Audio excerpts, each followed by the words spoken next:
In part 10 of the Dawson series, we looked at the community development of Dawson. Today, I'm joined by Abigail Smallwood, who is the Community Development Coordinator for Biddeford, Maine, where we'll be discussing the successes and challenges of reviving Biddeford. This is Dawson Revisited.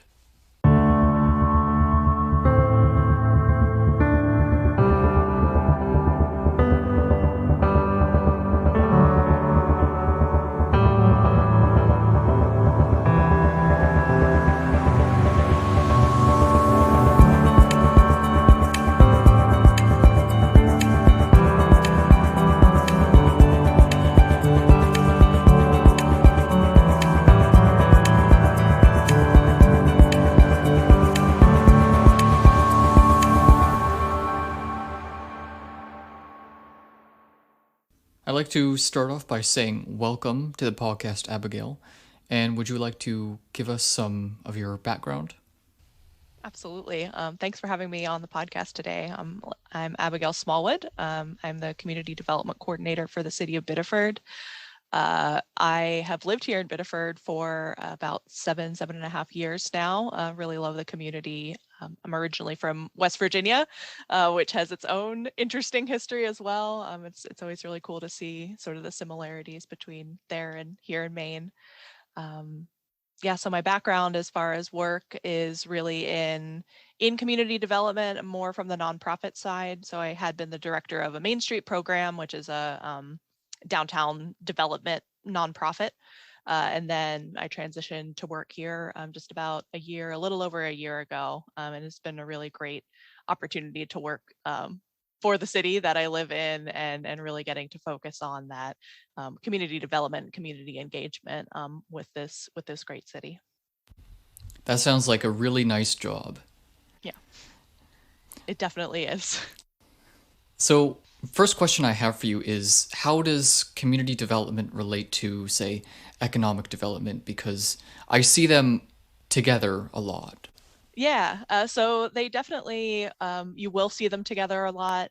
We have at the state level, the Department of Economic and Community Development, and then obviously a lot of departments like the one that I work for. So I'm in the Planning and Development office here. So we also have that community and economic development combo, and they really are kind of two sides of the same coin. Really important to have both. They're different, but you can't really have one without the other. And if you try to have one without the other, you're always going to be missing that little something. So economic development, I think a lot of people tend to be a little more familiar with that, just because they hear economic development and say, oh, it's about business growth and recruiting and retaining businesses when they do open in your city, and just making sure that they are supported to be able to run their business how they want to, and that they're a good fit for the community. So then the way that ties into community development is really in making sure that the community feels connected to the residential community, and even like the visiting community feels connected to that business community. And community development's more about quality of life and making sure those improvements are there. So obviously, if you have good community development, you have a really great community of people who want to have a great life. They want to have beautiful places to go to. They want to have, a thriving downtown. They want to have recreation opportunities, all those things. And then that ties in with economic development, because, if there's good jobs, then people will be able to work in the city where they live. They'll be able to visit those businesses. So obviously, we've had a lot of really great downtown growth in Biddeford. So that helps both the people who live here be able to kind of shop locally, which helps the economy, and then also have people come in. The other really important thing with tying both economic and community development together is municipalities. Obviously, with good business development, there are fundraising opportunities there. Not obviously charity fundraising, but the idea of, if you have good businesses, they're paying taxes on their buildings, they're paying various things for development to the city, and they're like, with that, the city is then able to provide some of those community development resources, like public facility upgrades, infrastructure upgrades, public services, being able to support folks who aren't as well off, helping them kind of develop whatever skills they need to be able to succeed in life, or help them find housing that's affordable for them. So they really do tie together, and you really, if you tried to have community development without economic development, you'd be missing that sort of financial base. And if you had economic development without community development, you have businesses that aren't really for anyone. So they're really, really important to focus on equally. So, how would you measure success in community development? Yeah, so that's one challenge actually, is obviously a lot of those community development things are a little more anecdotal or qualitative. So measurement can be a challenge, because you can have all the community development in the world, and it's like, but it's more of a feeling sometimes. The way we do measure it, we receive federal funds through the Community Development Block Grant. So that's it says it right there in the title. That's a big fund that comes from the Department of Housing and Urban Development. We live in sort of acronym land, so CDBG funds come from HUD, and those funds are really meant to be targeted specifically towards low to moderate income people in your community. And Biddeford is, unfortunately, we do have a pretty high percentage of people in that category. It's really up to 80% of the area median income. So that's a good amount of people, especially with obviously a lot of national challenges around wage and job opportunities and training opportunities. So Biddeford's certainly not alone in that. And this Community Development Block Grant Fund is really meant to address that. And because it's money coming from the federal government, there's obviously a lot of tracking with that. So we are able to see and track how many people we're helping with these programs that we're putting together with those funds. So that's one good way of getting some more hard data, so to speak. But it also looks like things like increased civic engagement. So that's huge, is really like making sure people feel like they have a voice in their local government, that they're coming out for those sort of off, we just had an off-year election where our entire city council and mayor were all up for election. And it's very unique in Biddeford. That's certainly not how it is in a lot of places, but that's really important. And having it in we call it an off year. It's not even during midterms. It's always happening on one of those odd year elections, and making sure people understand that showing up to that kind of election is really important. So that sort of civic engagement, and making people in the community feel like when they do show up that we're listening. Also, things like active public spaces, which you can kind of, again, see. You wouldn't necessarily record it, but you go down to the park and there's people there, or you go to a music event in a downtown. We have a lot of really great little pocket parks in our downtown, and our downtown organization does a great job at kind of activating those. So seeing people come out for things like that. Neighborhood organizations can be a good indicator. We're really trying to increase those, so people kind of feel at home in their neighborhood, especially with the pandemic. There's been a lot of really great neighborhood growth and conversation because people were stuck in their houses, or in their immediate neighborhood. So we're actually hoping to kind of play off of that and say like, hey, you were at home this whole time. What did you feel like you had access to? What did you feel like you didn't have access to that you really needed? Like, was it a grocery store around the corner? Was it just like knowing your neighbor and being able to ask them for help and feeling safe enough to do that? So those kinds of things. And then things like arts and culture opportunities. Are people showing up to some of those events that are happening? I think we have a really great base for that in Biddeford. There's a lot of people that come out to a lot of really great events that happen. And so I think just the more that we can get people to come out to those, the more they feel that sense of community. How has our view of community development changed over time? I think with community development, there's a lot more focus now on really important things like equity and sustainability. So those, not to say they weren't part of the conversation before, but it's really shifting the focus. So again, talking about all those things that we like to see, like active public spaces and all that. We really want to make sure that everyone has access to those things, and that comes again on the equity side of things, is really making sure we found out what are the challenges for every single group of people, whether it's, racial barriers or language barriers or whatever the case may be, financial barriers, even time could be a huge barrier. So really finding those out and then coming up with ways to address those. So I think that's a big focus that we have here in Biddeford, is working on that. And I think that wasn't necessarily the case in the past, probably in some communities, but certainly it's more of a topic now. And then obviously sustainability with climate change and trying to address that. Certainly a lot of large scale changes are needed, but a lot can be done on the community level of just understanding what does it mean to buy local for the climate. And making those connections for people, because I think sometimes it could feel really far away and like I have nothing I could do to help with climate change and sustainability. But how can we help people make that decision? Like how can we make it easier to recycle more or compost more or things like that? So I think not necessarily that community development has changed, but that we've just added some of these things to make it more inclusive and more forward thinking as we move into, a sort of uncertain future. So, how do you get communities to be engaged? And has the ability of fighting climate change helps in that? I think to a certain extent, like with a certain group, absolutely.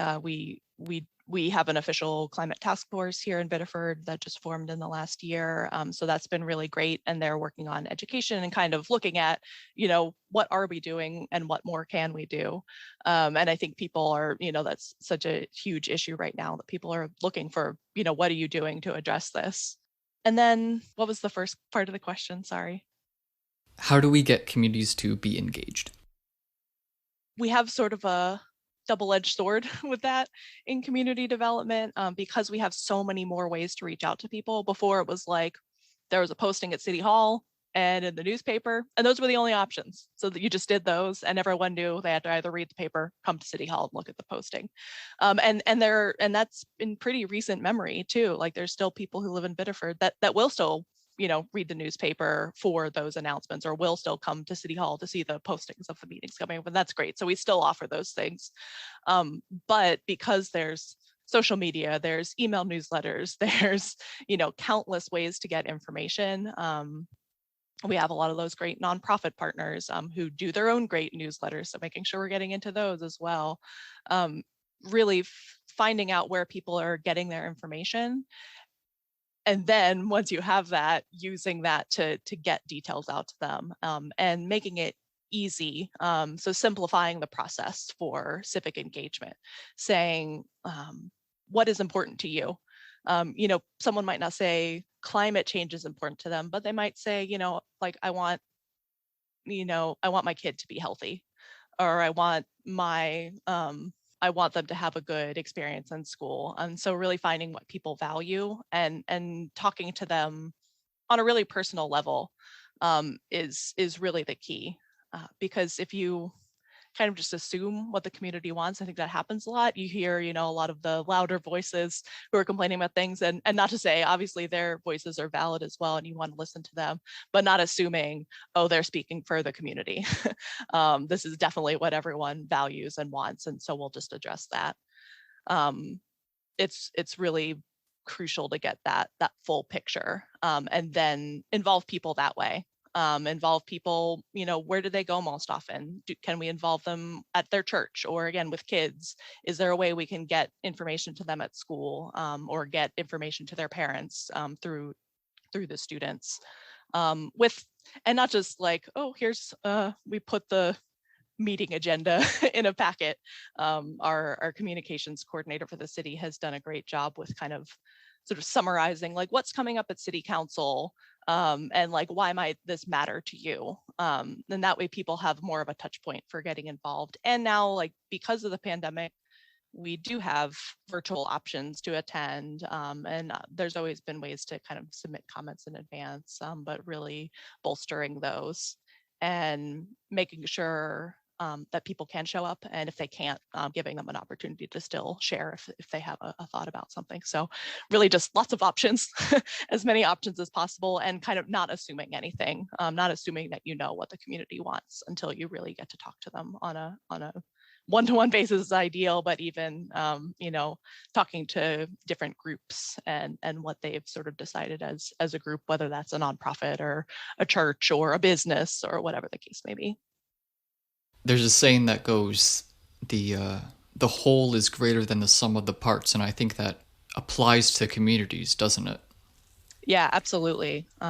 It's not just not just listening to that one loud voice. It's really pulling all the pieces together and seeing like what is our community, and what is coming up to the forefront, from the things that individuals or groups are saying.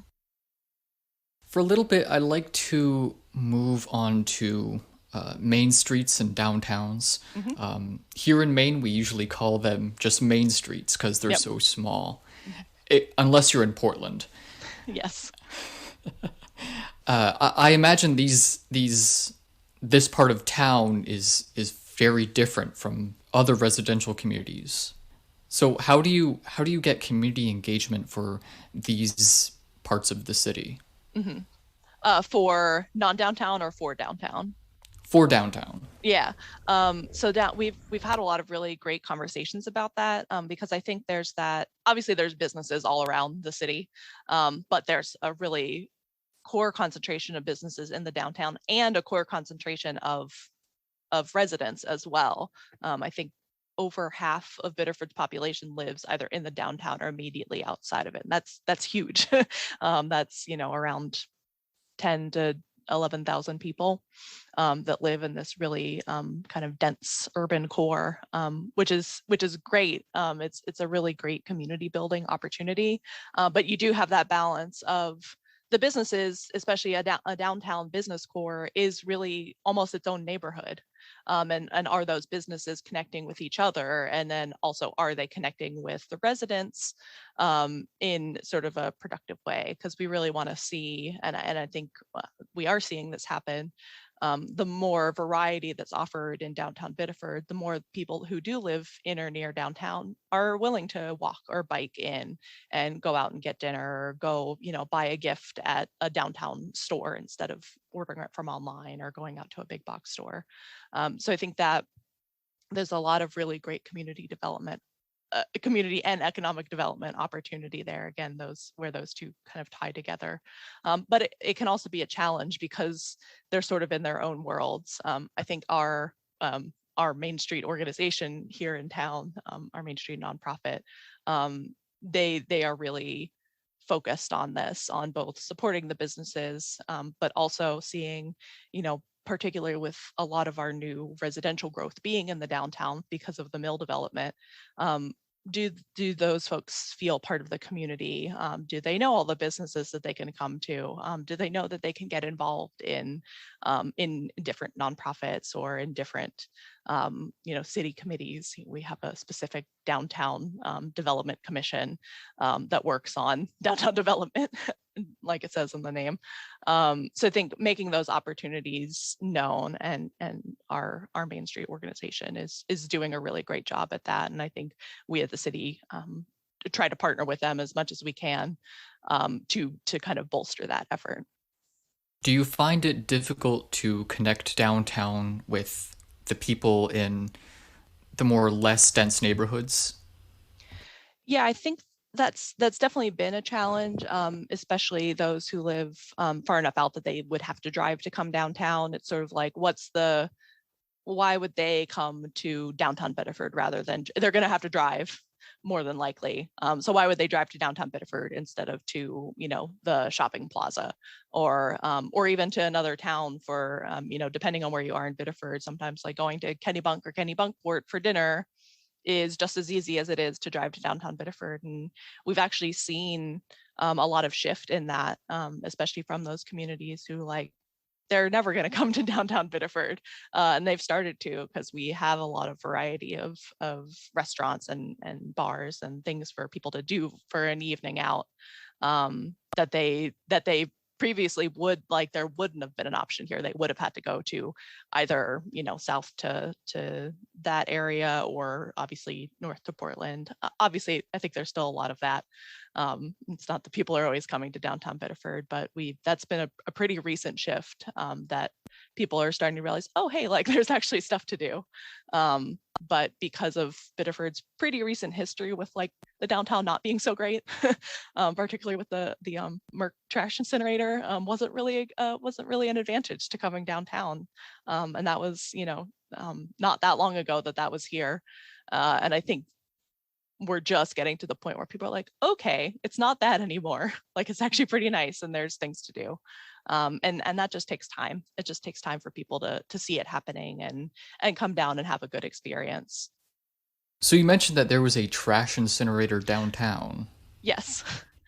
That was our unfortunate claim to fame, since the 1980s, to, trying to think when I got torn down, not very long ago, within the last decade or so. And that it smelled like a trash incinerator. And we had, our downtown organization existed then, and it was kind of like, we'd love your business to come here. Please don't take a deep breath in. Just, what do you do with that? And honestly, like, Biddeford did a pretty good job even having that challenge. But as soon as it was gone, it's like, oh, okay, now we can, yes, I might actually open my business here, or I might actually move here. Like I said, I've been here, I've lived here over 7 years now, which was right around, we weren't that much after. And we talked to people who moved here just a little bit before us, and they're like, you definitely came here at the right time. It's a good time where Biddeford's just, like, finding itself again, and trying to get away from that. Like, people would literally call it Trash Town, because it was. You wouldn't come to the downtown because it literally smelled bad, and that's a tough, even it being several years removed now. That's hard to get over psychologically, and I think that development that's happened in the downtown happened because of that.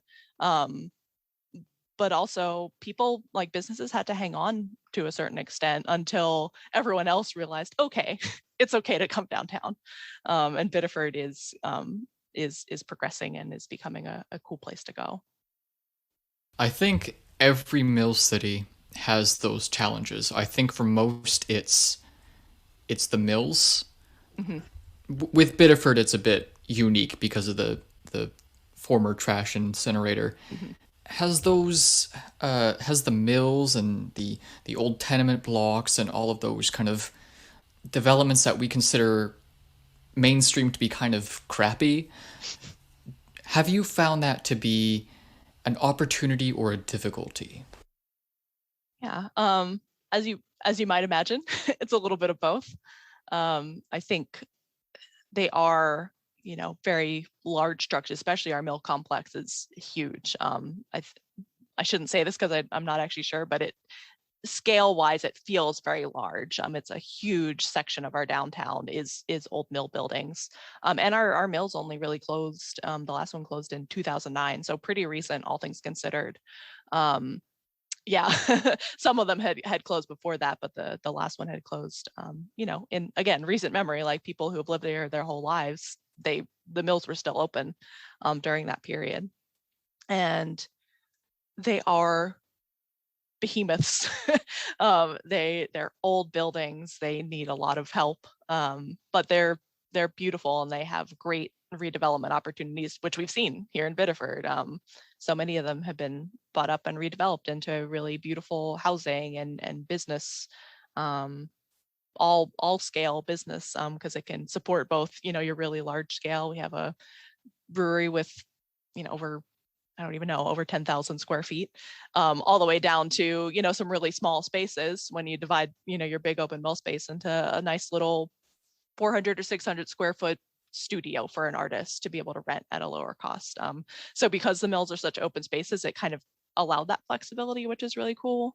And flexibility in how they built the housing as well. So they could do different sizes, and they could do, they all have obviously like beautiful tall ceilings, and just I think people are starting to appreciate that historic quality to buildings, and the fact that we had one big developer who came in really and took a gamble on Biddeford, and it paid off, thankfully, for both of us. And that has kind of led to that redevelopment of the mills. I think the tenement type buildings, that's certainly a challenge. Biddeford has one of the oldest average housing stocks like in the country, and also in the state and also in the county. A lot of our housing is that pre-1970, where lead abatement is a huge issue, because lead paint was still used before then. So there's a lot of these small issues that, it's like we have funds to help with, but that when you're trying to aim towards development to have more housing opportunities, you do end up with challenges, because like, okay, you have a building owner who wants to do that, but then it's like, oh, I have to pay all this money for lead remediation and to fix this code issue that wasn't an issue when it was built, and all of those things. And so it starts to become a lot more expensive than it could be without those issues. And then it becomes, it's like, well, I'm going to have to charge an exorbitant amount for rent. So why would I do that? Because no one's going to pay that amount. Well, actually, right now they might, but typically, obviously, they want some stability in their building costs to allow a reasonable sort of market level rent. So I think those tenement buildings are definitely a big issue. We have a lot of multi-units in and around the downtown, and really we have a lot of funds that we're working on focusing on those types of renovations. So we have we're going in the right direction, but it's a pretty significant issue, and isn't as easy as a large developer being able to come in and purchase an entire mill building and work on developing it, and having being able to build in that diversity, because they can have businesses and residential, and we're having a hotel open. There's more opportunities in those big buildings than I have this 4-unit multi-unit building that was built a really long time ago and has all these issues, and you're just trying to manage this one building. It's not as easy to do those, but they're beautiful buildings, and they add a lot of really important character to Biddeford. So it's not like we want to see them torn down if we don't have to, but it definitely is a lot. A lot of resources are needed to support that kind of development. Yeah, I think with these old apartment buildings, it's a big risk to get into, but the payoff could be even bigger. Yeah, definitely. And I think that especially right now that we are seeing huge sales in multi-units, because I think because of Biddeford's development, people are seeing that that opportunity. And we are working on developing those funds. So we're hoping to have that balance of, we can help out with funding, but we want to see affordability in those units over a certain year period. And that's really crucial too, because we also don't want people coming in and buying multi-units and they have the money to just put into it themselves, but then they jack up the rents, and the people who have lived here their whole lives can't afford it, or even people who are newer can't afford it here anymore. And people who, are contributing to the community and really want to see Biddeford succeed and have a job here, or have a job nearby, and love the community. We want all of those people, whether they're lifelong residents or new people. We want those people who love Biddeford to be able to stay here. How has the history of Biddeford impacted what you're doing in community development? Because there are cities with agricultural industries, and there are coastal cities that are primarily fishing and and then there's Portland, which is very diversified. Mm-hmm. So how has that history of textile manufacturing impacted your work? Yes, I think obviously Biddeford's history is really rich. There's so much there, as far as how the community developed around the mills and around textiles, and what that meant to people, and what that more than anything, I think, is a really great example of community and economic development tying together, because they were so interwoven. People's lives were sort of based in and around the mills and their jobs, and they'd go to the restaurants on their lunch break or after work. So there was that kind of symbiosis of business and work and life, just connecting with your coworkers in a closer way than I think happens in certain industries now. Obviously, there's still that depending where you work, but I think that sort of large scale mill culture, and everyone works for the mill, makes a completely different community, and a very close knit community. And I think that plays out, even to the present. And it's really cool to see people loving Biddeford, people who have been here for that length of time and had worked in the mills or had, parents that worked in the mills. They love that, and they feel that really close tie to the community, because of that mill history. And we don't want to lose that.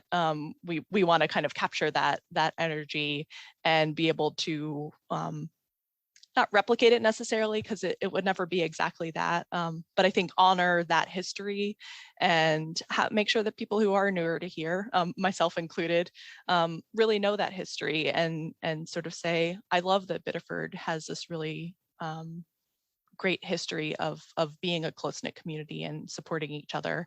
And we still do that to this day. I think a lot of people who do move here because of that, because there's this just good feeling of, we want to help each other out, and we want Biddeford to be a really good place. And so I think the more we can connect that historical community with the current community, which aren't all that different when it comes down to it, I think that will really help guide everyone forward, and be able to work together toward some of these huge issues like housing costs, and what does community mean, and what do we mean to each other. That is vital, and I think that's lost a lot of times when you're just focused on, we need to make sure we have affordable housing, or we need to make sure we have livable jobs. Yes, we do, but we can do that by working together and connecting with that really rich history that Biddeford has. For people who may not be familiar with Maine, Portland is the biggest city. In the 1980s or so, Portland was kind of down there in terms of the economy. Yeah. But now, if you look at Portland, it's like the biggest economy in Maine, and it's probably one of the biggest tourist spots in Maine. Have you learned anything from what Portland has done? Yeah, absolutely. I mean, Portland's obviously like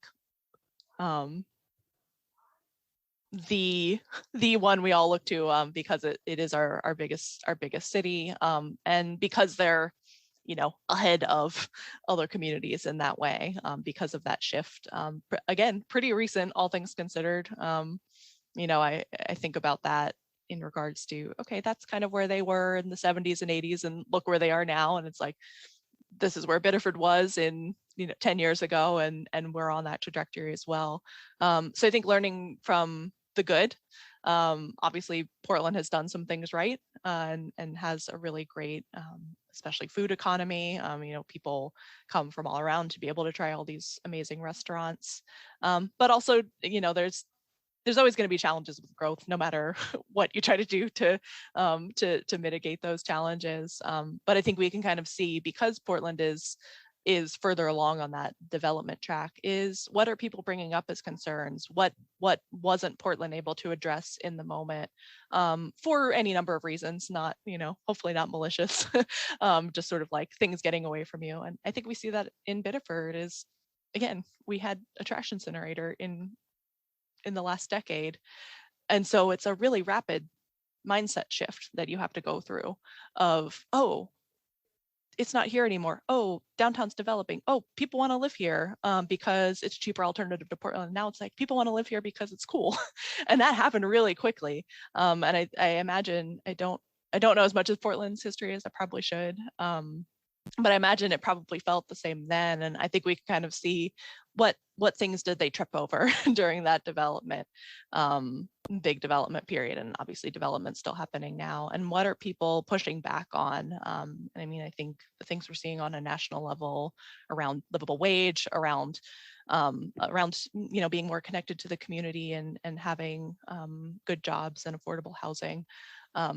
We could see, because Portland and Biddeford are, like all Maine communities are similar in some ways, we could see how to maybe avoid some of those downfalls and to go back to kind of that equity conversation and sustainability. How can we incorporate those into our decision-making process now, while we're in this huge growth period, sort of unprecedented growth period for Biddeford, definitely. How can we be really thoughtful when we're developing, so that we don't end up with being reactive. We want to work to be proactive, and seeing what are the issues that could come up, what are the issues that are already coming up, and how can we kind of incorporate that into our process, rather than, okay, we did a thing and now the community is mad and now we're going back to try to fix that problem, rather than saying to the community, hey, like, this is what we're thinking, what do you think? We've seen something happen in Portland, and maybe we can respond to it by putting in X, requiring a certain affordability or a certain sustainability, whatever the case may be. But really, you have to kind of come up with them on the fly. So the more we can look to examples that have already gone through it, the better off we'll be. Like Biddeford, there's a lot of mill cities around Maine, like Lewiston, Brunswick, Waterville, so many more that are on this or trying to be on the same track as Biddeford, and I think Biddeford's trying to be on the same track as them. Yeah. Have you learned anything from them? Yeah, I think we're always looking for good examples from each other, and I think there's a pretty good network of conferences and organizations and things that are working to make sure we know what all the others are doing, and kind of taking those good examples to say, especially when, for all of us who are in that population range, because Portland's going to, in some ways, be its own thing because it is larger. They're going to have more resources available and more challenges as well. So looking at those kind of equal size communities, I think, is a really great way of saying, oh, Lewiston had a really great idea and they made it happen, and they're, roughly the same size, bigger than us, but we're in that same realm of size that it's like, okay, if they can do it, like, Biddeford can probably do it too. So I think definitely looking to each other for inspiration and for those unique ideas that work. And they're not always going to work in each community, but some of them can give you a starting point for building off of, for your own community and what their needs are. I think Biddeford is in a weird location physically, where it's right between Boston and Portland. And I guess in Maine, southern Maine is known for being, it's almost called northern Massachusetts. Yep. How has your experience with the location between Portland and Boston been? Yeah, it's definitely an interesting place to be. There, a lot of that initial growth came from, oh, I can live in Biddeford and easily commute to Portland, and really even fairly easily commute to Boston.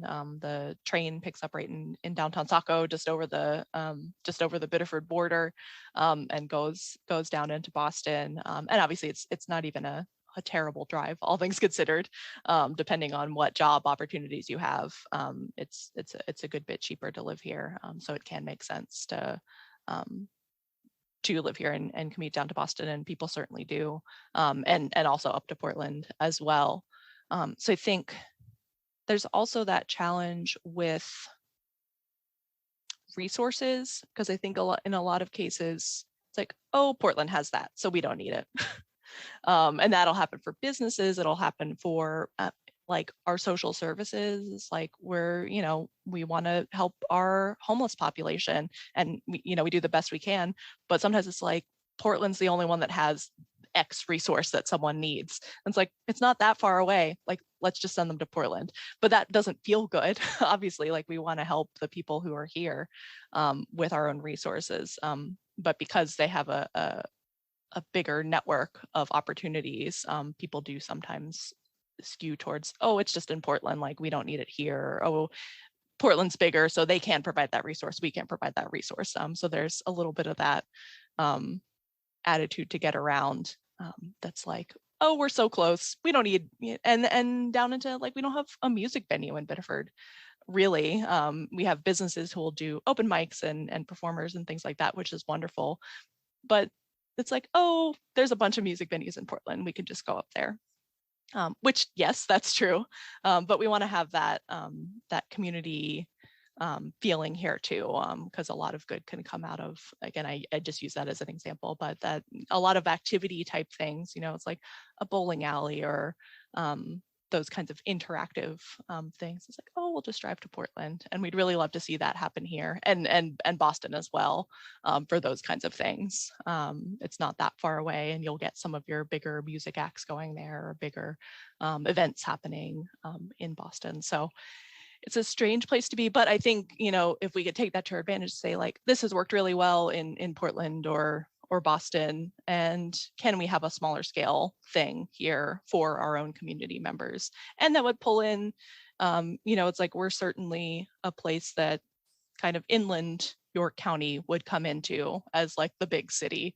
So like if you're coming from Sanford, like Sanford to Portland's a pretty decent drive. Honestly, Sanford to Biddeford's a pretty decent drive too, but are there some opportunities to connect better with other places in York County to be kind of a destination, so people don't have to go all the way up from there to Portland or down to Boston. So I think we can use it to our advantage, but there are certainly times where it's like, it doesn't matter that Portland has that, like we can have it here too. I remember seeing an ad online where they had a picture of the mill in Biddeford, and it said, "Come to this mill near Portland." Yes. Sometimes do you find that being near Portland is kind of overshadows Biddeford? Yeah, I think so. Because people, and it's like, I understand why people do it, because, a touch point is helpful. Like, oh, okay, that's near Portland. Like, I've been to Portland, I could go to Biddeford. So it's like, I understand it. I used to work in Westbrook, where it was even more of an issue, because Westbrook neighbors Portland. So it's like, we're in Greater Portland. Like, we can't really have community development if we just keep saying we're in Greater Portland, and that not that that's as much of a thing in Biddeford, but definitely for people coming from the outside, it's like, oh, you'll see a lot of times Biddeford ends up on these sort of big national lists of like a day out in Portland, Maine. And then it's like, come down to Biddeford. It's like, that's good. We love to be on that list. But it's also interesting because we do get lumped in with like, oh, it's just a little suburb of Portland. When it's like, we're our own city with our own identity, and we want people to come to us for us, not just because we're 20 minutes south of Portland. So I just have I just have one last question that we've sort of been revolving around this entire interview, and I'm finally able to get to it. But mill cities have been gentrifying in the past few years. Not even Biddeford, but all across Maine and New England. So then the question is, how do we make sure they don't over gentrify and become unaffordable? Yeah, absolutely. I mean, that's to kind of go back to that rapid shift we're seeing in Biddeford. It can feel really daunting, and it can feel like how market forces are their own thing. We can't really do anything about it. And to a certain extent, we can't control what someone sells their house for. We can't control what someone sends what a landlord sets their rent as. We can't control those things, but we can control the bigger picture, and we can look at that on both sides of the coin. Because I think even right now, the affordable or the area median income can't afford the area median housing cost for either renting or owning. And that, I mean, that's not a unique problem to Biddeford, but it is a reality. So we really try to look at it from both sides of that situation. Is job, wages are low. Again, not just here, all around the country. So how do you look into, A, are the jobs paying enough? B, do the people who live here have the skills that they need to get a job that can pay enough for them to be able to live here? But then on the other side, how can we use things like, the fund that I was mentioning earlier, where we will support some fixes to multi-unit buildings if that landlord says, yes, I will maintain affordability for 10 years. So how can we kind of use those types of things to our advantage? Or as we allow new development, do you require affordability? Also at the state level, we worked in partnership with some of our legislators to pass basically an affordable housing TIF, and I won't go into TIFs. It's a big button issue a lot of times, but TIFs can support development, and then can kind of bring money back into the city to use in other places. And the amendment to the affordable housing TIF allowed it to be used for more things. So can we use some of those funds that we might raise through that to put into building improvements without that person having to raise their rent? So keeping that rent at an affordable level, because they haven't had to pour their own, tens of thousands of dollars into that development. In which case, yes, they're going to have to raise rents, especially right now where building costs is so high. I think because there's so many layers to development, it could be hard to see what you can have influence on and what you can't. So really digging down into all of those layers and saying, okay, is it building cost? Is it, someone seeing Biddeford as like the next new place? So they're just wanting to develop here because of that.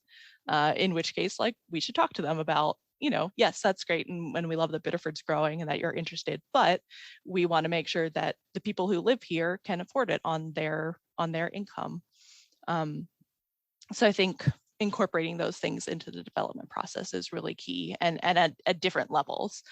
So in funds that you're starting, or in those conversations you're having with developers when they're interested in building or in rehabbing a mill. We still have several mill buildings in the process of being rehabbed for housing. So I think it's not just one thing.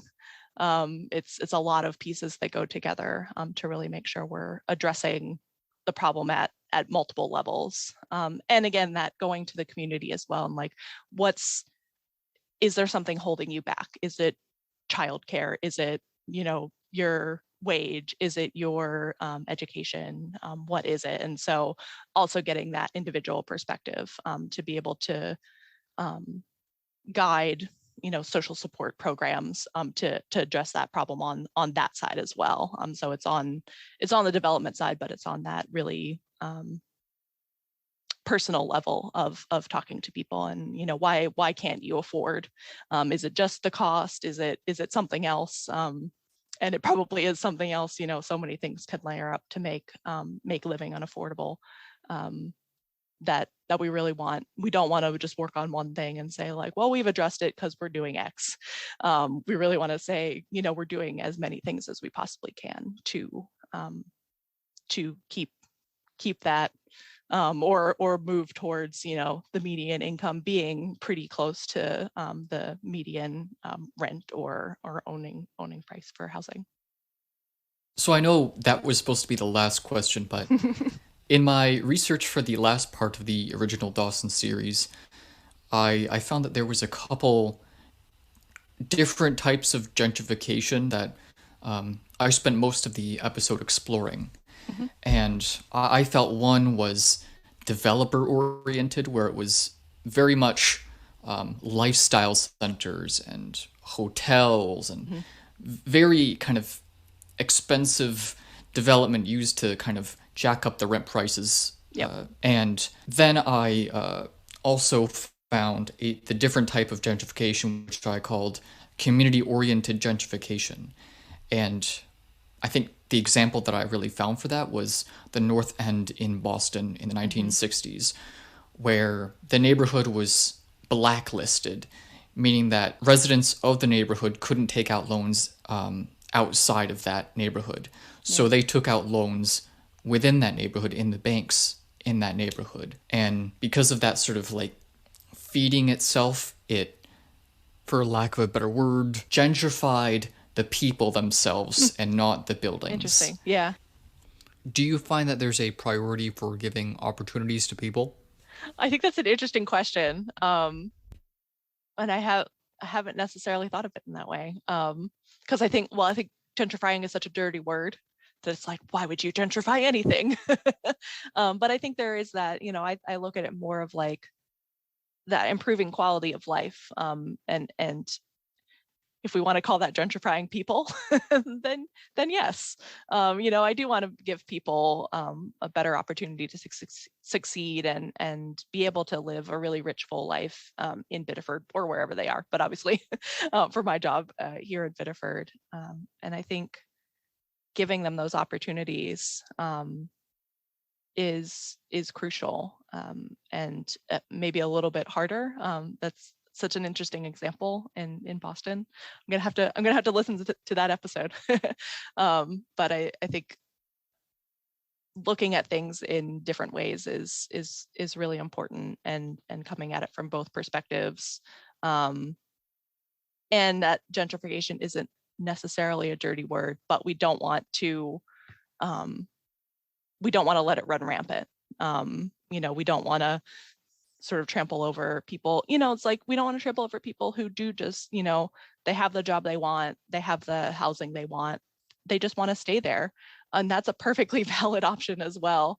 So I think there's that balance of like, giving people the opportunity to live the life that they want to live, whether that's really nice, where they have a really high income and they can afford a really nice house that they want, or whether it's just, hey, I just want my job that I've had for 30 years, and I want to be able to afford to live in the house that I've always lived in. Both of those are perfectly valid, and I think that the choice is really how you get around that over gentrification issue. Is, do people have the choice to live the life that they want to live? Abigail, I'd like to thank you so much for joining me in this interview, and I've learned so much. Is there anything that you would like to advertise? Yeah, I'd love people. We've just recently started an Instagram account that we're calling Biddeford Neighbors, so at Biddeford Neighbors. There's just one post right now, so don't hold that against me. Hopefully, by the time you listen to this podcast episode, we'll have some more posts up. But really trying to go back to that neighborhood engagement work, trying to give people a place to connect with their neighbors, and sort of how can we develop neighborhoods, and make people or help people connect with each other, and connect with opportunities, and have more open space and things like that. And also on that same account, we'll really work on advertising different opportunities for getting involved, whether that's public meetings about pedestrian safety, or events coming up, whether in neighborhoods or downtown. So we want it to be kind of a mix of that neighborhood development, and then just sort of promoting a lot of great stuff that's happening in the city. So would love to see you on there. That's Biddeford Neighbors on Instagram. And then the city itself is also on Facebook and Twitter. So those are good ones to follow too.